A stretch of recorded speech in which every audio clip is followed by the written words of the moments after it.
Jeg hedder Jakob, og vi bor i Karlsborg. Flyttede til for 4 år siden. Boede i Hørsholm før. I sådan et specielt kvarter med 2 BMW'er og udarbejdende akademikere. Ja. Og så flyttede vi herud i stedet for. Det gjorde vi, fordi vi ville have mere natur og plads til projekter og komme tættere på det. Og noget af det, vi så fik oveni, det var jo sådan et lokalsamfund. Ikke? Og der bliver man nødt til selv at gøre en indsats. Og hvis der er noget, der mangler, så er det jo, altså for os at se, så er det jo bare fordi vi har børn, ikke? Så er det jo det trafikale. Ja. Altså bekymringen for os at ungerne i skole, skråstreg busruterne. Det vil sige, det er nok det, ikke? Især for at få adgang til de fritidsaktiviteter, der ligger uden for området her. Så sti til skole, så de kan det selv, og så vil jeg sige busser ud af, fordi der kommer aldrig til at kunne blive kritisk masse nok her til, at vi kan have alle de aktiviteter, der nødvendigvis er ønsker om. Det tror jeg ikke på. Altså de mest populære ting er der jo selvfølgelig forhåbentlig stadigvæk et grundlag for, ikke? Men altså fodbold og spejder og den slags. Men det kan også være, at der er andre ting, man kan gå til. Og der er det et problem, kan man sige, hvis ikke der er både offentlige og måske også anden form for transport. Ja, så det er det der nærmiljø, der holder en her. Altså vi bor, fordi vi er en del af landsbysamfundet. Der er stadigvæk sommerfesten, der er opbakning til. Vi havde langt bedre busser og muligheder for, da jeg var ung, at komme rundt og komme i ungdomsskoler og sådan nogle ting. Og så det kan vi ikke i dag. Det er rigtig skidt for den midterste aldersgruppe, dem fra 14 til, så sige 18. Men de kan ikke komme i ungdomsskole, der er ingen busser, de kan ikke komme hjem. Det sejler fuldkommen. Der er ikke nogen reelle rum, de kan gå ned og bruge, kan man sige, nogle aktiviteter til den aldersgruppe herude. 80% af dem, de sidder hjemme og spiller på computeren, og så sidder de i Skype. Og det er altså ikke særlig socialt. Men det synes jeg, stilsystemer mangler vi. Men nærmiljøet, det er unikt herude, og altså opbakningen på skolen og sommerfesten og mødes på gaden, og så kan man snakke sammen og lave ting og sager sammen. En dejlig, stille, tryg måde, man kan starte sin tilværelse på herude.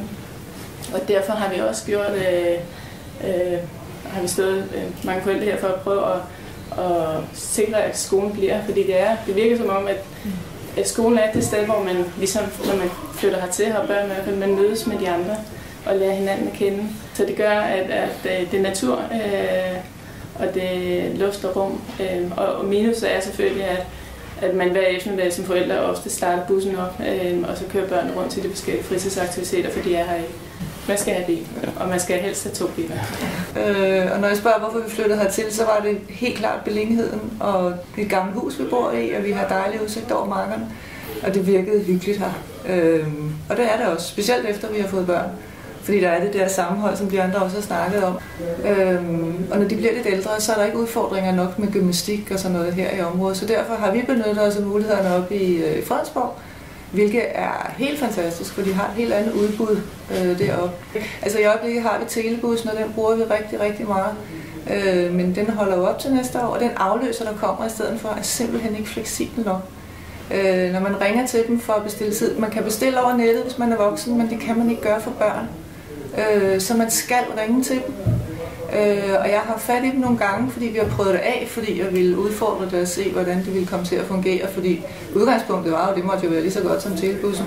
Men man hænger i kø i lange tider. Og det kan jeg godt mærke, det bliver sådan en lidt stopper for, når jeg tænker, hvor mange fritidsaktiviteter kan de gå til op i Fredensborg til næste år. Det er også dyrere, det er meget dyrere end at køre med telebussen.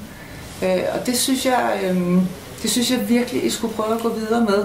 Og prøve at få stillet krav til leverandøren om, at man også skal bestille til børnene på hjemmesiden.